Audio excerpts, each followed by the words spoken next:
I'd like to welcome you to week 4 of Christian Ethics. And this week we'll be digging into the section of Eugene Peterson's book called Christ Plays in History. And we're going to read just a short paragraph out of that here in just a minute. If you'd like to put it on pause and go get the book, that'd be great. It's on the bottom of page 138. But this whole idea of God being involved in history, throughout most of human history, really humanity has had more of a theocentric view of who God is and how God interacts with us in history of the creation, that it was God that created, that God is not a far-off, detached force, someone that we can just have at our disposal, but God is actually the creator of all things. And for most of the history of creation, of human history, we've had this view. Now, in the 1700s in Europe, there was something called the Enlightenment that comes along, and there was a major shift in the way that, at least in the academic institutions and the way that people were being trained, in the way that we interpreted, the way that we understood things. It was no longer God behind all of human history, but it was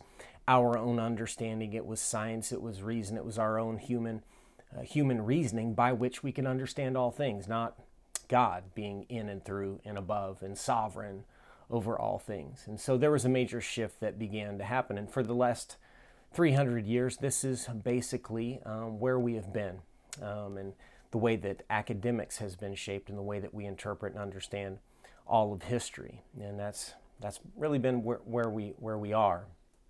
As you read throughout the section, Christ Plays in History this week with Eugene Peterson, he pushes back against this idea.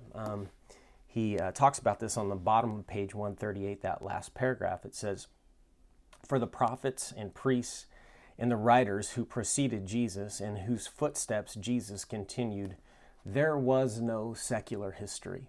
That didn't exist. God was involved in all of history. None. Everything that happened in a world penetrated by God.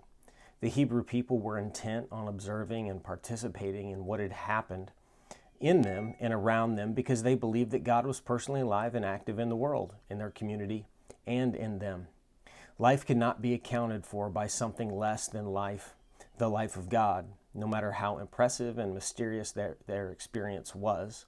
Whether an eclipse of the sun, spots on the liver of a goat, or the hiss of the steam from a fissure in the earth, God could not be reduced to astronomical, physiological, geological, or psychological phenomena.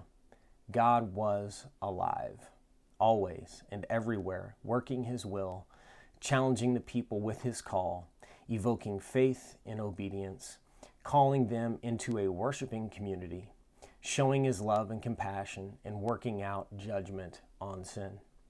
And none of this in general or at large, but at particular times in specific places with named persons.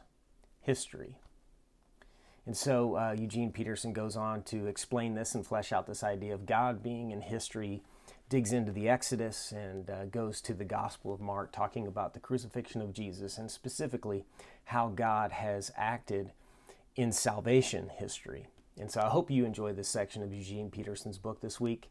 A few things that you need to be reminded of. As always, we're going to have the discussion posts are due on Friday, and then your responses to each post will be due on Sunday.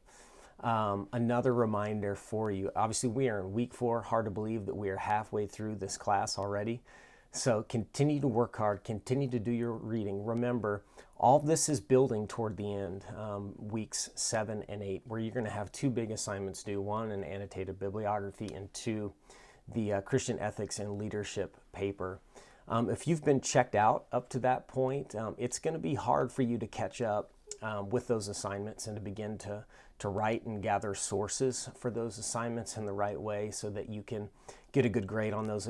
So you know that's going to be worth almost near half your grade, that paper and the bibliography. So continue on in this, continue to read, continue to look at those upcoming assignments in the paper and bibliography, begin to develop maybe a topic, begin to think about this, what you'd like to write on, how you're going to get the sources, where you're going to get the sources.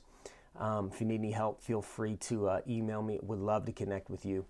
again, continue to work hard and enjoy this section this week on God Plays in History by Eugene Peterson. We'll talk to you guys soon and keep up the great work.